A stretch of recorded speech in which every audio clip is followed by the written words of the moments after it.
This week on Inside Olympia, we check in with a pair of first-term legislators. What do they make of the process, the wins, the losses, and the challenges? Our guests are Democratic State Representative Natasha Hill and Republican State Representative Brian Burnett. From the TVW studio, it's Inside Olympia with host Austin Jenkins. And welcome to Inside Olympia. This is a consequential legislative session. The state faces a budget shortfall of between $10 billion and $15 billion. We have a new governor, more than 24 new legislators. So what is it like to be a brand new state lawmaker? Why run for the legislature? How can new members make a difference and influence debates and outcomes in Olympia? What do they make of the experience so far? In our second half, we'll speak with a Republican freshman from Wenatchee.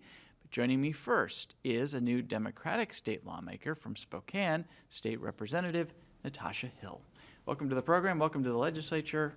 Thank you for having me. Congratulations on this new chapter in your professional life. Thank you.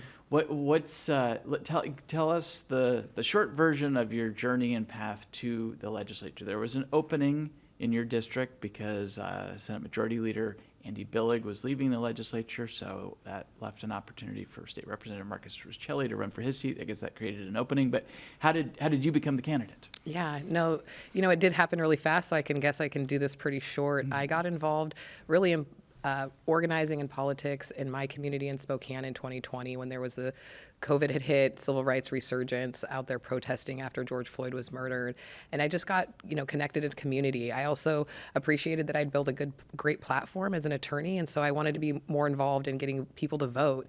Kind of put me on the radar when we had Marcus Riccelli, who's now Senator Riccelli, had gotten legislation to redistrict Spokane County from 3 county commissioners to 5. So I was selected to be on that committee. We did get our maps done without litigation in contrast to the state. In contrast to the state. Yeah. You make that point clear. Okay. Absolutely. And so, that was pride. Very proud, actually. We had, it was a partisan committee, and so we were able to work with our counterparts on the other side to get these maps drawn, fair and proportional representation for our county. So we've got 2 new Democratic county commissioners, Democratic representation for the first time for Spokane, which is great because the 3rd district is a Democratic district. After that, there was an opportunity to run against Kathy McMorris Rogers for 5th congressional district for Washington. And that was a great experience. Got my feet wet, had never been highly engaged in any campaigns or politics, but I just had a strong passion for my community to bring representation we'd never seen before. First person of color to represent now for the 3rd district. I was the first Black person to run for the congressional seat. Wow. And so just bringing that legacy forward that we have diversity across our state and we need to see representation from different walks of life, different backgrounds, different perspectives. Mm-hmm. I also come from a low-income neighborhood called Hilliard in the north side of Spokane. It's known for being an impoverished neighborhood, but we've got some really hard-working folks there that have really helped build strong community. Definitely a place where you'll see a lot of resilience, a lot of character building, and that's where my family's from, 5 generations deep. So just bringing that passion and connection to community, it was a great opportunity to step up after being the last one to lose to Kathy McMorris Rogers, have the opportunity to run for Marcus Riccelli's open seat and step into this role here in the 3rd. What has it been like so far, these first weeks in the state legislature? What are some observations, some anecdotes? What's been challenging? What's been enjoyable? It's not like anything that I've ever experienced before. It was definitely walking into a totally new experience. Had some great guidance, though, and a great legacy coming from the 3rd. Both Andy served as our Senate Majority Leader. Lisa Brown, who's now our mayor, had been in both the House and the Senate. And having Tim Ormsby, who's our chair on appropriations, and Marcus, who's been a champion in so many ways in our community around healthcare and kids, especially feeding our kids. I mean, I came in with such great guidance and mentorship and, people who've lived this for a long time. And so that's been really, really helpful. I think I want to acknowledge that there's staff here that really support us. So when you come in new off of an election and are just kind of thrown into things, there's not a lot of time really to plan and strategize. You're really just getting your feet wet, learning for the folks around you and learning as you go. And there was a lot of grace given, especially to us new members, to learn as we go, as we get to know the folks who are here representing for their clients, our lobbyists who are representing for clients, as well as constituents that are coming, including all the way from Spokane to visit us and tell us what their priorities are, what's important to them, and what they want to see happen, especially when we're dealing with such a huge budget issue. So we're also coming into a time when things are really tough. What is that? What's that like? Because, I mean, a lot of members haven't experienced a budget shortfall like this because we've had pretty good revenue times for a long time.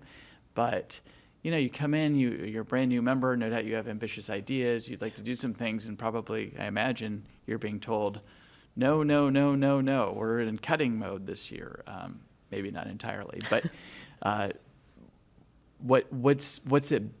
does that dynamic, what's that been like as a new member in a time when there's a budget problem?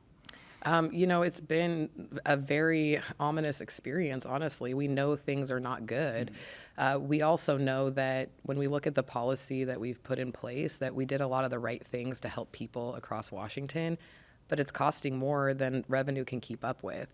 So coming in, it didn't feel good at all. It felt like we're not going to be able to get anything new done, especially as a new member. So I'm not really bringing anything back home to Spokane.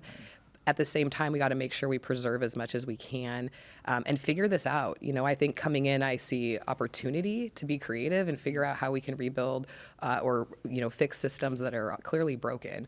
And what we know for sure is our tax code is broken and that it's lagged behind almost every other state in this nation, including our sister states of Idaho and Oregon. And I've used this messaging because I think it's really important that people start having this reality check, right? That this is an opportunity to fix a system, catch our tax code up to what our neighbor states are doing. We lead in the Northwest in so many ways. So to think about being behind Idaho and Oregon, that's not typically what we hear. And so if we can catch up, we're going to avoid ever having a budget deficit like we have now. And if we had their tax code over the last 5-10 years, we would not only be we would have a surplus. We'd be able to be continuing to invest in programs and policy that we know that people need here in Washington. That's why the debt is so big. And so it's been, great to be on the inside, but there's not a whole lot of encouragement that we have until we can fix these systems. Right. So to that extent, the fact that majority Democrats are looking at a number of revenue options, even though you are a first-term lawmaker and you are from Eastern Washington, you feel like you can go back to your constituents and make the case for higher taxes, particularly higher taxes focused on wealthier Washingtonians. 100%. And I think what we have to do is look at what builds wealth in our state. Mentioning how we're leading the way, we've led the way in creating more millionaires and billionaires than any other state in the Northwest. Why is that? People aren't just inherently wealthy. It comes from systems and regulations, and we know that people help build that wealth. Labor, working every single day, helps to create that wealth. And so what we've seen, unfortunately, is that we've seen gains for people who have wealth, but that's taken away from gains across all income levels. The issue is how we tax. I'm really in support of the revenue bills that we have coming out. Why? Because we have to close the gaps that we have now. And because we've all contributed to the wealth that's being created in this state, I don't think there's anything wrong with asking folks who have the most resources to pay a fair share. We have a regressive tax system because we don't have a state income tax. When you look at Idaho, when you look at Oregon, when you look at Montana, they have state income taxes. California also has a state income tax. Nevada is the only state that doesn't, but I would argue that that's not where we want to be, where they're importing water and we're not going to, I don't think Boeing's moving out of state to Nevada where they're going to have to deal with heat just to build their planes.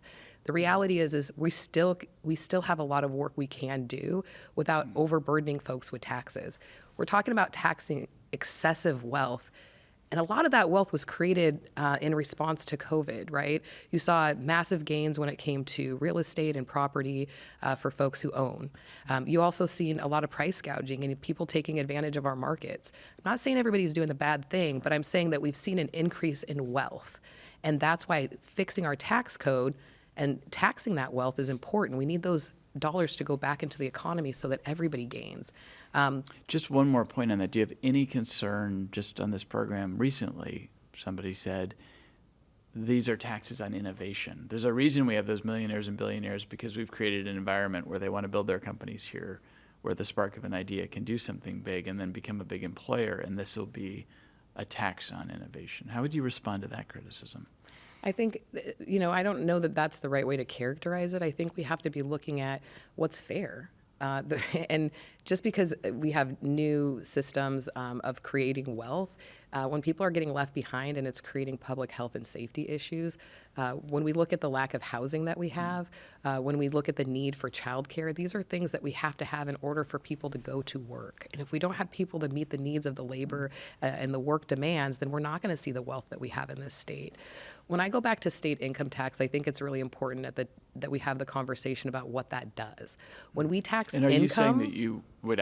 we don't have that at this point. It's not on the list at this point. Right. But are you saying that you do think that would be optimal to sort of have more of an Idaho-style tax code with an income tax, property tax, sales tax? It would be optimal. And the reason why is because it simplifies things. It taxes income.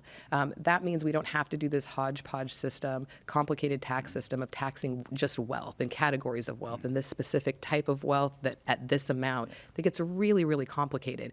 And at the end of the day, people are actually not paying those taxes. That's also part of the problem, is we're not collecting the taxes with the system that we have. The reason I'm bringing up the state income tax is that's what we have to compare to that is working a lot better. When you go to Oregon, they don't have sales tax. Right. When you go to Idaho, they have a much lower tax rate on everything. Yeah. And so what we can do with the state income tax is we can lower the taxes for folks who have less. We can also lower property taxes for our homeowners. We can lower our B&O taxes for small and mid-sized businesses. And overall, we can simplify things. We're working really hard, both as lawmakers and people across our state, to figure out a broken system. We just keep band-aiding it. At some point, we're going to have to turn it in and get a new one. And what does a new one look like? It looks like a state income tax. I think the fear-mongering around businesses leaving, well, where are they going to go? They going to Idaho? They going to Oregon? Oh, they're going to go down to California, who has much higher taxes overall. And again, I just argue that they're not going to Nevada. That doesn't have the environment that's conducive for a lot of these industries. So I think we have to focus on what we have here in Washington going for us. We're leading the way in so many things. Why are we lagging behind in raising revenues that can benefit people across our state and make sure we have what we need here in this Washington, especially when things are so uncertain over in the other Washington, and we're going to need to close some additional gaps. It's not something's going to happen this session and next session, right? But I think if we start laying the groundwork, we can make this a bipartisan effort.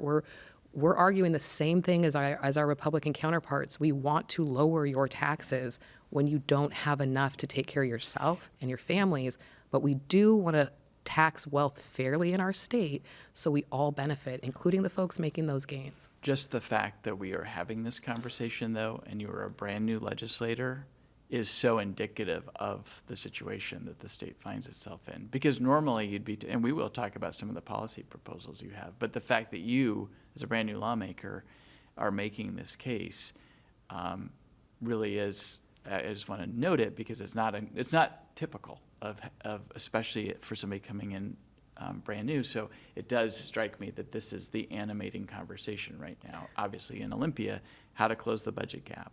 Yeah. What is the best policy and approach to do that? It will ultimately be decided by majority Democrats, by your party. Obviously, there's a lot of opposition to what you've just laid out, but that macro issue of just, and this has been studied. There have been bipartisan commissions to try to rebuild and restructure the tax code. Not an easy fight, to your point. It won't be next year or the year after, but so. Well, and I want to say not an easy fight at all, and so I don't minimize that and don't want to come off too naive. But I will say that if we can't get it done here in the legislature, that I think that we can get it done by the people across the state of Washington. We saw that with the strength in keeping our capital gains tax. I think once we can have more information that gets out there, more messaging around how we can simplify things, lower taxes for those who need the relief the most, and just get things to where it's a fair share and we're on the same level playing field as our neighbors, here in the Northwest. So I appreciate that, and that's going to be something that you're going to continue to hear from me. Okay. I want to just switch gears a little bit and ask you, before we talk about some of your bills, about the Legislative Black Caucus and the fact that you have joined a legislature, and in particular a House Democratic caucus that has become increasingly diverse over the last 5 to 10 years. Can you speak about the sort of strength in numbers, about the priorities of the caucus, and being part of a more diverse? If you had come here a decade ago, it would have looked very different. That's absolutely right. I am, breaking ground for Eastern Washington, being the first person of color to represent for Democrats in the 3rd, and Democrats across Eastern Washington, and also the first Black woman. I'm also a single mom, and I come from Hilliard, which is one of the poorest zip codes in our state. So I bring a lot of lived experience, as well as my race and background to the table. I think it's important that the fact that we have the largest Black legislative caucus in Western Washington, that Eastern Washington has a voice, and also has access to what is important to those communities. We also have one of the largest members of color caucuses. I serve as vice chair in that caucus, and for our legislative Black caucus, I serve as our communications chair.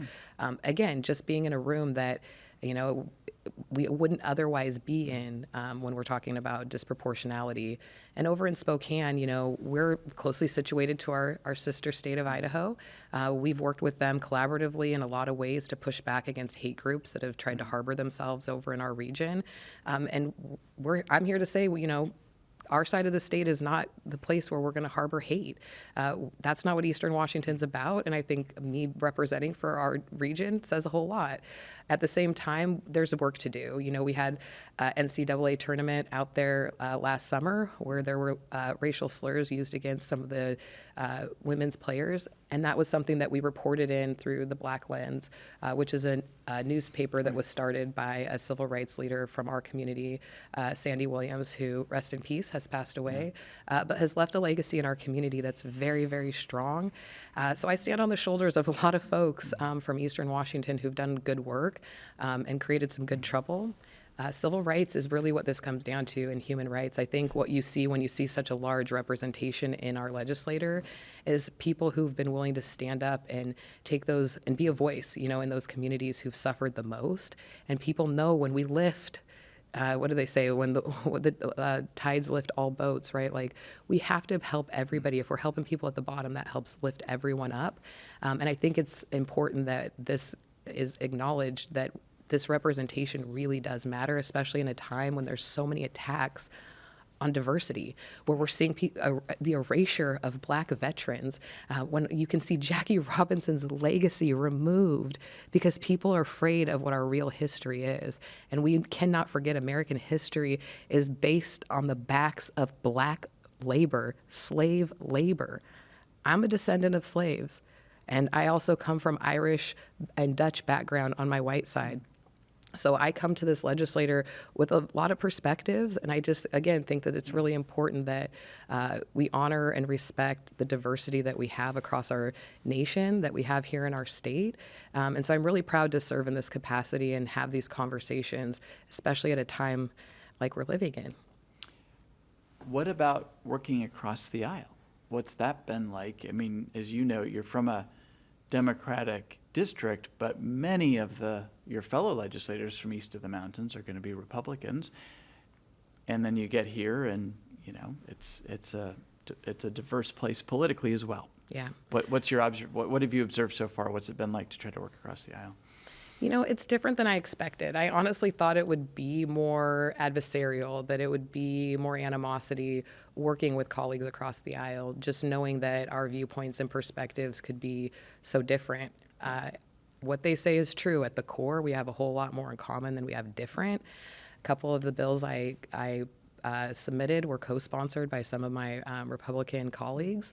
One of them, Carolyn Schmidt, did with me that one was, I think, for a Promise Scholarship program with Launch Northwest. And it was just a great opportunity to say, hey, we both care about where our kids are going, especially after high school, to make sure they get job skills and training and can afford it. So I've had other opportunities to work with Republicans on the other side on bills.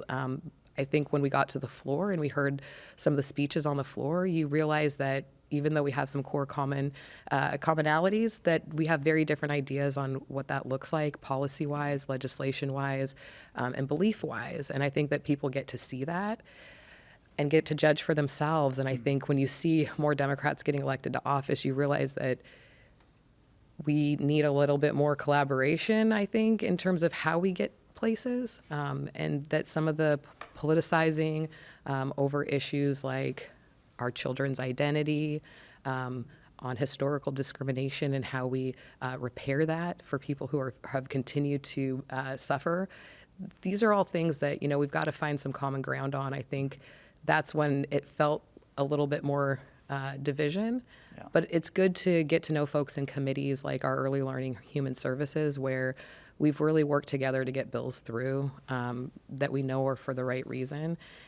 So again, it goes both ways. I think people should be paying attention, listening to what their electeds stand for, and making sure that they cast a vote based on their values, because we're not homogenous, right? We're very different. And so that's why you're going to see a lot of different voices and different perspectives when it comes to legislation and when it comes to governing.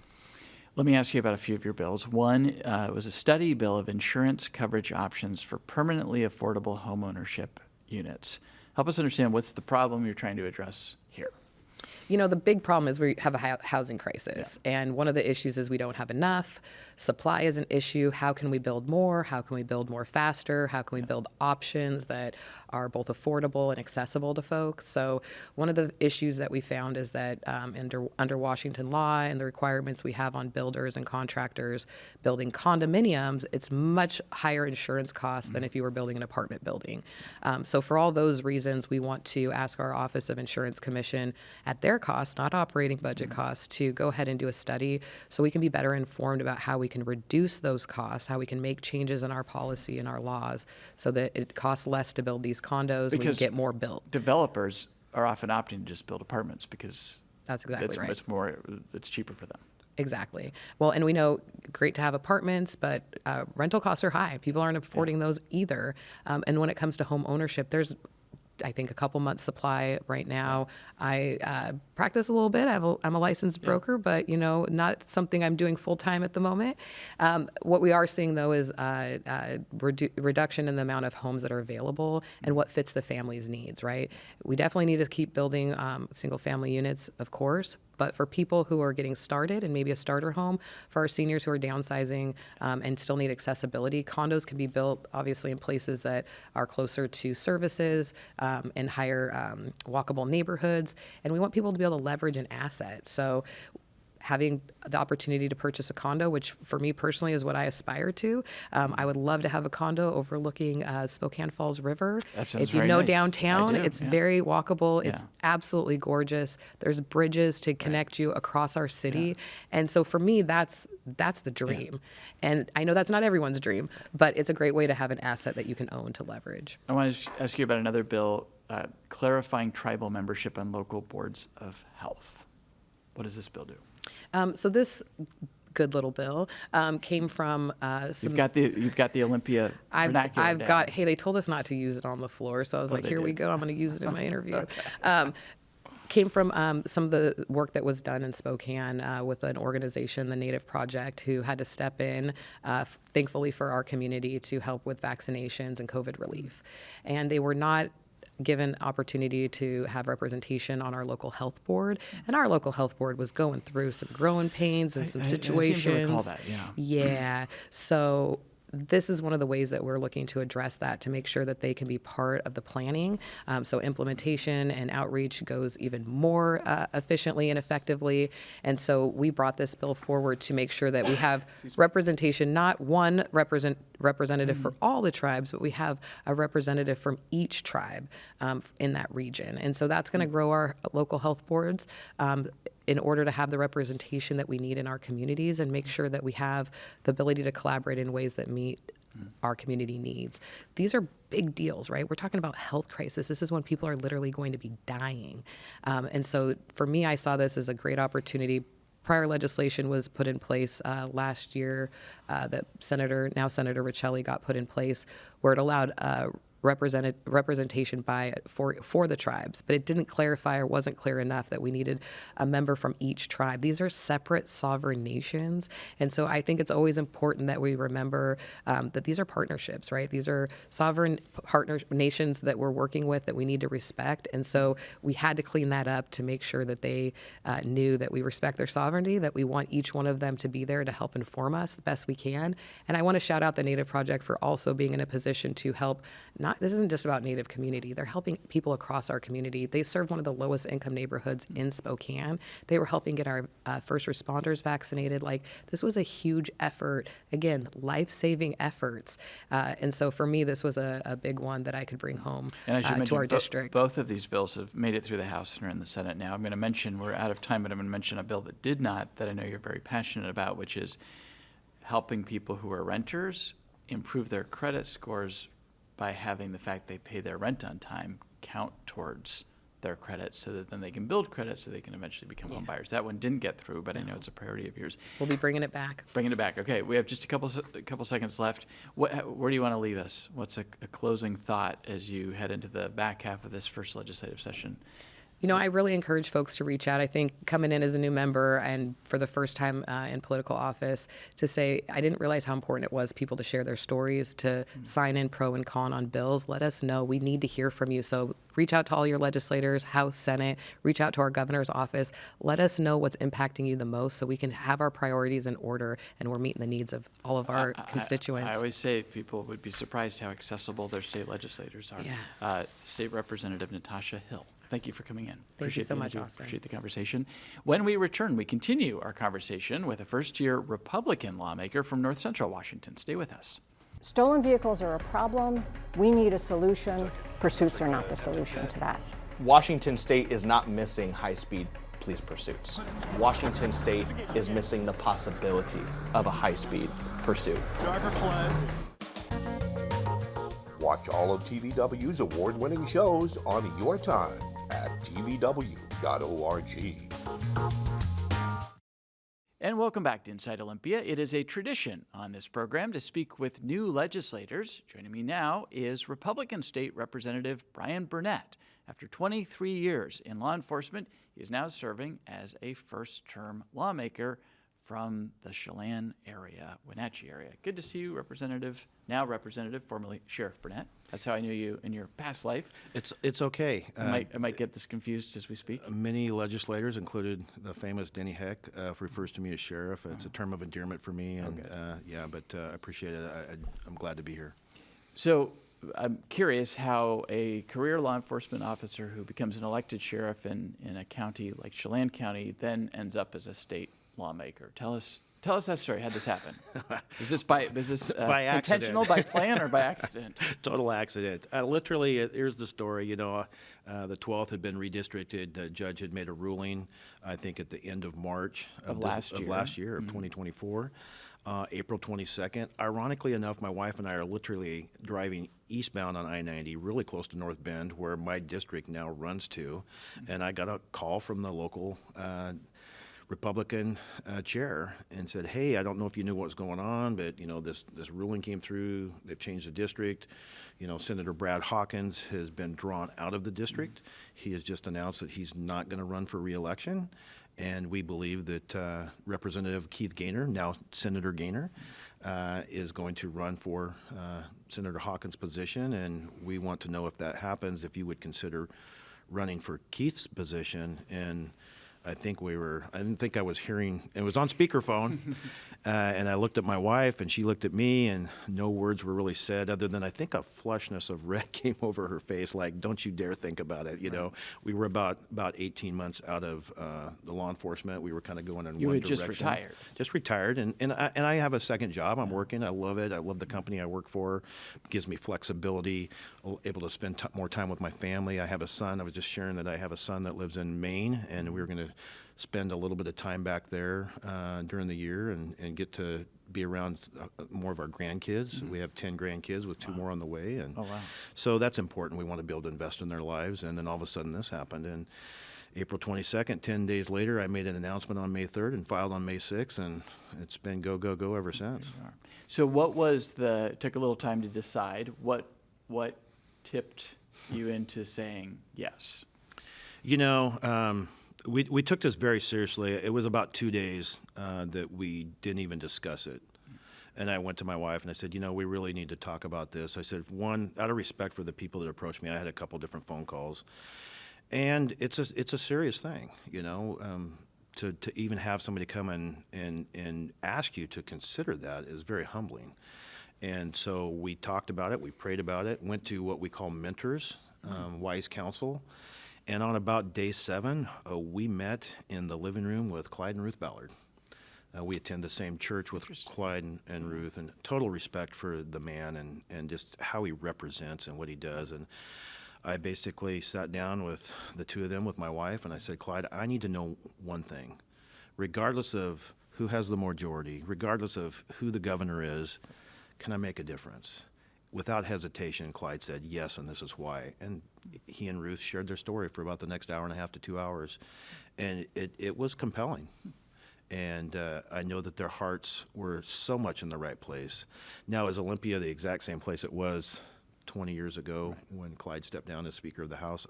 I don't necessarily think so. I think it's maybe a little more aggressive and split.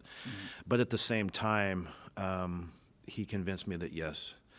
Because I really, anything I've ever done, I don't want to do it for name recognition.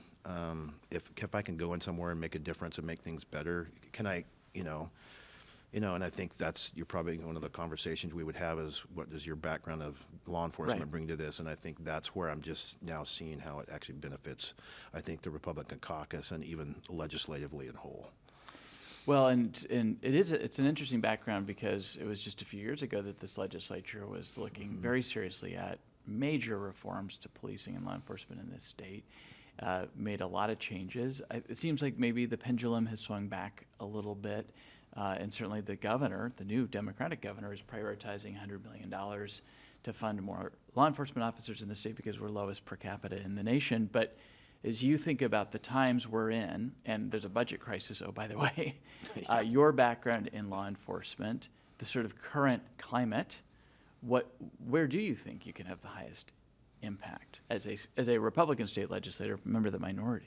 Well, first off, let me talk about the committees that I got assigned to, and it's 4 of them. And at first, I wasn't very happy about it because it was extremely busy. But community safety, we used to call that public safety. Obviously, no doubt. And there's only 9 people on that committee. There's 6 on the Democrat side and 3 on the Republicans. So the fact that I have the honor to be one of 3 Republicans on that committee, to me, is just the timing is perfect, right? And I think I bring a great balance to that. And it's not to say that I come in saying, look at me, I'm the previous sheriff and a law enforcement expert.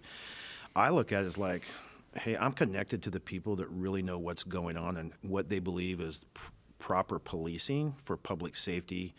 Because I always talk about the quality of life and what that means for our small communities. Because, yes, we set state laws, but they impact all of these small local governments and the communities that we live in, and that's so important. So as I see those, I can bring some practicality to it, I believe, and I think with my personality, I've always had my leadership style has always been collaborative. I attended the FBI National Academy Executive Leadership Training back in the fall of 2015, and that was one of the things that I brought from that. They help you identify, if you don't already know, what's your leadership style. I never really thought about it, and out of that came as I'm a collaborator. And it doesn't always work, but I at least try to go there. And whole enough, what was that going to look like as a conservative Republican coming into a supermajority in Olympia? And I, as a sheriff, I testified in the in front of the Public Safety Committee with Roger Goodman as the chair, disagreeing quite a bit differences, right? I was a commissioner for the Criminal Justice Training Commission back in 2019 when Initiative 940 was passed, and I went through that whole process of that recommissioning, and we saw House Bill 5051, which pulled a sheriff and a chief out of there. So, but I think, week 10 and 11 here we are, and I think I've done a good job at building relationships, and it's not fake. It's like, I want to be able to build the confidence that they'll say, hey, let's sit down and let's talk about what's important, and obviously with this sheriff bill that was a big one that was coming down the pike, I said, And I reached across the aisle and I said, I'd like to go with your stakeholders and say, would they put this on hold and wait to the interim, and let's sit down and talk about it, because I said I think they're missing some components of why the sheriffs need to do why they do some of the things they do. Well, and let's just, because some of our viewers may not be familiar with that bill. This was a bill to essentially take away the elected component of sheriffs and have them appointed? Yeah, not necessarily appointed, but it brought a piece in. They'd have to have a qualification met before they could file to run for an elected position of sheriff, and a background check and a polygraph and all of that stuff. And so still elected? Still elected, but a sort of a series it's of like a pre-qualification. Yeah. And if there would be a board or such that could potentially decertify a sheriff if they stepped out of line to whatever those, What was the were. concern? And I know the Thurston County Sheriff was very public about his opposition and concerns to this, but what was the, I imagine that the proponents were saying we want more accountability for these independently elected sheriffs. We don't want them to be off being cowboys. What was your reasoning for why you wanted to slow this down and study it over the? Well, I think constitutionality is the base of it. And let's talk they about. We should be clear. Sheriffs are independently elected. Mm-hmm. But the practicality side of it, most sheriff's offices in the state of Washington, a lot of them have the emergency management. We run a lot of different volunteers, a lot of search and rescue, and that was another component for House Bill 1399, was that there would be a limitation on what authority a sheriff could give to their volunteers. They couldn't be armed, they couldn't do this, they couldn't enforce any criminal laws and such. And was that to try to get at the sheriff's posses and the? Yeah, but in reality, nothing really runs like that anymore. And they're talking about, well, we don't want the sheriff deputizing militias and stuff like that. And I even pulled, Roger Goodman aside here not that long ago. I said, well, Roger, that if the proverbial stuff hits the fan and we had a major event and there became a lawlessness, and we saw that happen down in like the big flooding in New Orleans, right, during the big hurricanes. Katrina. And like say we had the big cascading event, the volcano event or something like that. When it's really bad, you do what you have to do to survive, to protect your people and their businesses and their properties. And there's no doubt that you do that, but that's not the way that sheriffs are operating. Now, there's some that's beating the drum and messaging a certain way, and some people don't care for that. Well, and there's the whole constitutionalist sheriffs movement. Right. But in general, that's not what I see. And I'm a past president of the Washington State Sheriff's Association. I actually am a 1099 employee today for them. I work as a part-time administrative liaison with the executive board from the State Sheriff's Association. Very, very great group of individuals across the state, men and women, as elected. And we have one appointed sheriff from King County. Yep. And we're working with Sheriff Colton Dale very well today. I think she's doing a really good job on where she's at, and that open line of communication has become better. But I think to be able to strip back the power of what they actually do to serve their communities, and that's why I was trying to pull the stakeholders together. I said, at least listen to them. That kind of fell apart. I think with the arguments going, it didn't make it to that wasn't the bill that they wanted to go argue on the floor, and we saw the parental rights one and some other ones come up, and so I'm thankful. I think you'll see us having some discussion. I think there's some things that we could probably do to better influence and bring back that, I call it the culture, because if you have a business or whether you're in your agency, for my law enforcement agencies, I wanted to create a specific culture within and how the public saw us as public servants. And that's the one thing. So when I met with Governor Ferguson's staff and he asked, one of the topics that we talked about was this $100 million to go into public safety. And I said, please tell the governor, don't think you can just buy your way out of this. In other words, don't just go in and spend $100 million to try to increase staffing. There's so many other things I think we can do to enhance that, the relationship between public servants, law enforcement, and the communities that we serve. And I think there's just so much more we can do than only. What would be an example or two beyond more funding to help local governments, local agencies hire more people into these jobs? Well, inherently, we're dealing with human beings, and the people that wear the badge and serve and strap on the gun and the duty belt and go risk their lives for their communities are the ones that make bad choices and decisions. And those are rare and percentage-wise. But when you see a national event happen, that in the media age that we live in, that spreads like wildfire, and within 24 hours, it's across the world. And so one bad event can really, blacken everyone's eye. And so as law enforcement leaders, we hate to see stuff like that happen, and we definitely don't want to see anything taken out of context. But Initiative 940, there felt like there was a huge pushback originally, but out of that came some of the best training we've ever had, use of force training, de-escalation, and we were already working towards that. But what it did is it brought in to make sure that every agency was required to do that across the board. So I think just culturally, how do we bring back the community policing image?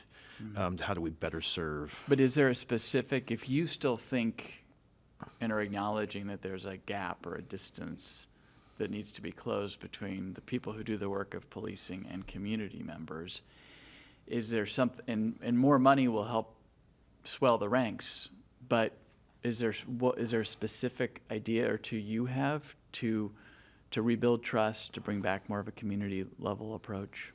Yeah, and I've always been a proponent of school safety, and I think years ago we did a mass shooting group that we did, and there was a big pushback to keep law enforcement out of schools. I spent 2 years in the Lake Chelan School District as a school resource officer prior to being the elected sheriff, and it was amazing what we were able to do with that program and building relationships and trust.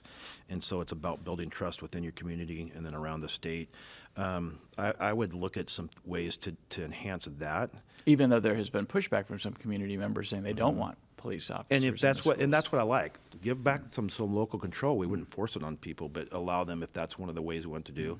I introduced Bill 1969, which is an aviation grant program for our 4 counties that have search and rescue rotary programs, and it thankfully came out of committee unanimously, came off the floor unanimously, and now it's going over to the Senate. I have a hearing on that this next week.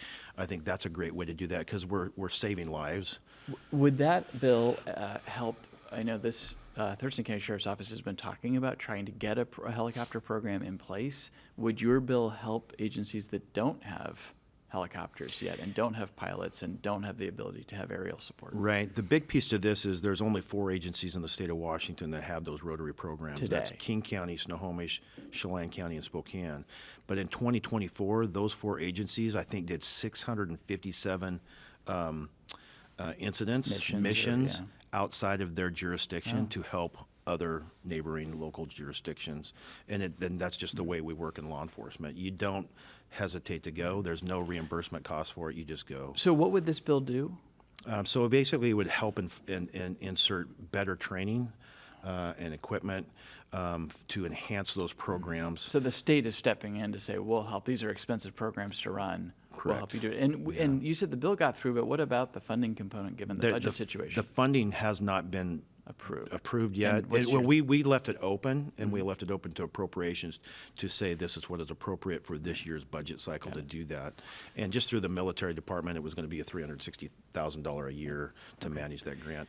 But I think to go further on what you asked there was that I think I think there's some leadership training we can do. I've got some ideas on what we can do for enhancing our engagement with the communities to bring back what we insert in, and when working with WASPIC on some different ideas, the Washington Association of Sheriffs and Police Chiefs, to do a league, what we call a police league, to get some of our inner city kids and some of the ones that are like the PAL program. Yes, real close to that. Okay. Also have some ideas on what we can do for small agencies that have a struggle to try to get qualified chiefs for their agencies. And so we're going to work in the interim with WASPIC and a retired chief, Dusty Pierpoint out of Lacey. Been talking with Dusty on this, on some ideas that they have. We're going to work together to see if we can put something together that would enhance and be able to bring in more qualified chiefs to run those small agencies. Because in the state of Washington, I think the median size or the average size law enforcement agency is only 15 commissions. So, and here we are talking about only law enforcement stuff. Right. Oh, well, I know. And I was going to say, I'll get you off that in just a minute. But let me ask you about one other bill that you were the prime sponsor of this year that had to do with cooperation between the Department of Children, Youth, and Families and law enforcement. That House Bill 1797. What's the aim of that? Okay, I'm drawing a blank, so help me with that one. So, oh yes, yes. It was specific to Green Hill. Yeah. Because that's the juvenile facility down in Lewis County where local law enforcement was complaining that they were not getting a heads up when there was contraband, when there were incidents in that facility. And there was some pushback on some of the incidents and assaults. Were they going to let them access to go in and investigate? And so obviously was Representative Sen, who was the chair of Early Learning and Human Services. Who's now the new secretary. I actually met with her just on her last day in the legislation before she left to take over her new position. And I told her, I said, I really want to help you because I think DCYF is struggling. And the things I'm hearing, especially in the juvenile rehabilitation centers, specifically Green Hill, overcrowding, and I said we need to change this, and we need to work together. And I would love to be an advocate for you and to make this happen. And we had those conversations, and so many different things we're seeing come through those committees are just more evidence that there's more work to do, and we need to act quickly.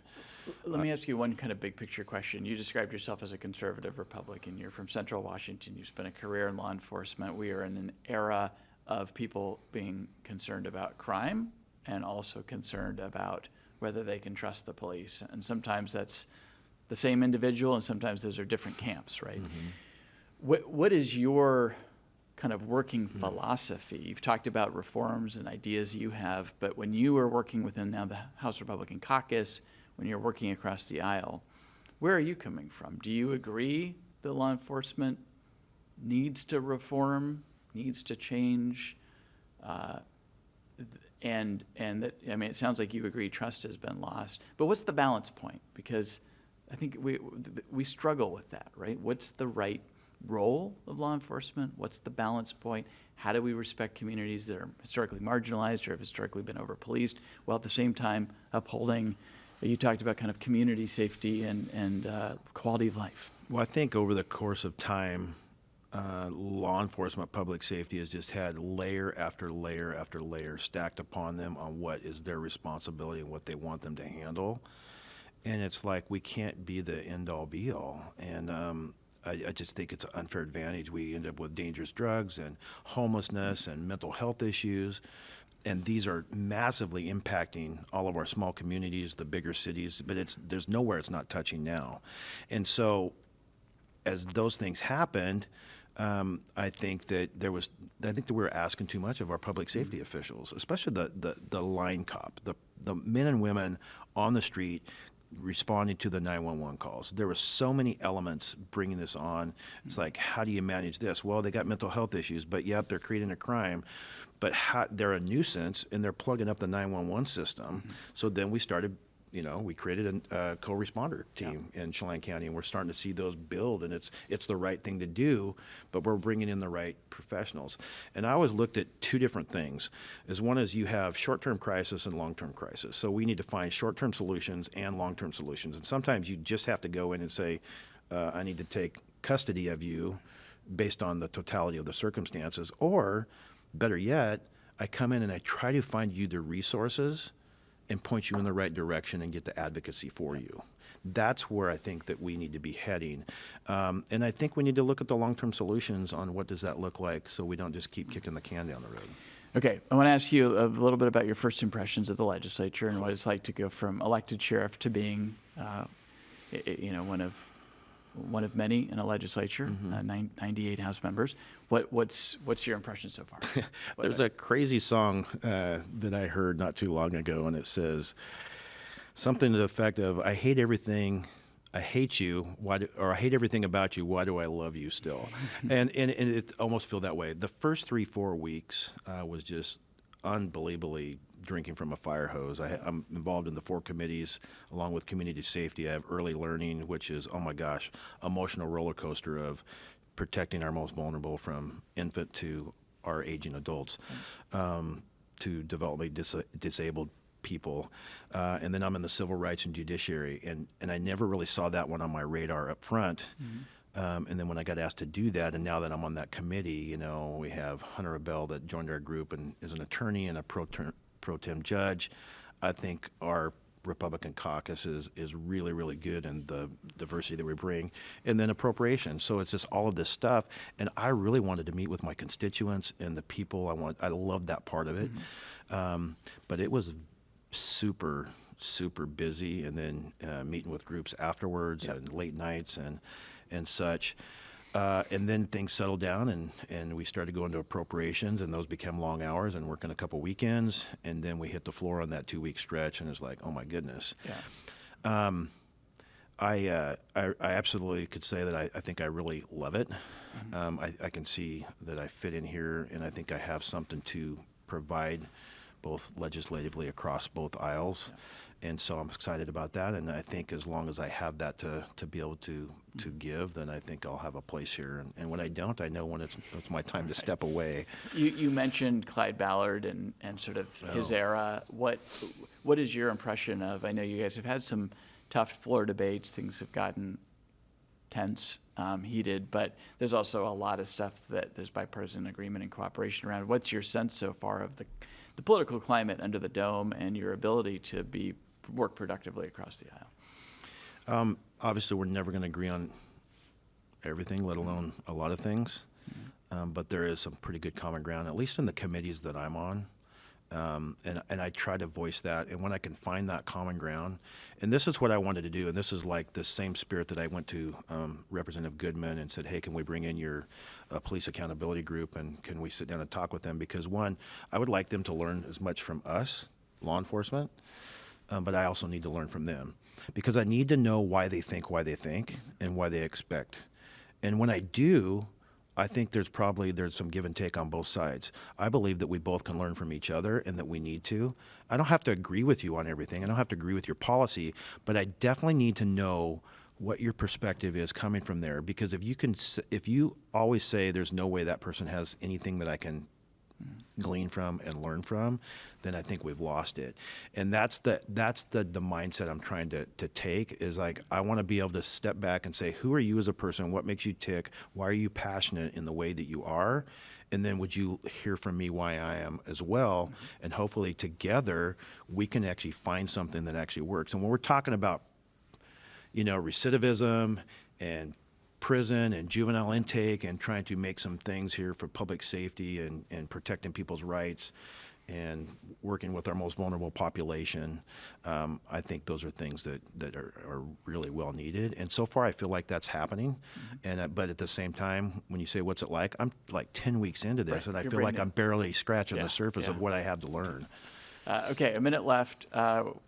How do you want to end? Is there a funny story you can tell? Has there been an embarrassing moment? Has there been have they hazed you at all? What's going on? Oh yeah, there's some embarrassing moments of, not knowing how to, or what a moving amendment is, or what is that, and then you get focused in on an appropriations meeting, and I just totally spaced out on what I was supposed to say. And the next thing you know, and of course I'm in the front row, right? Because you're the new with 29 more members behind me, it's a big committee.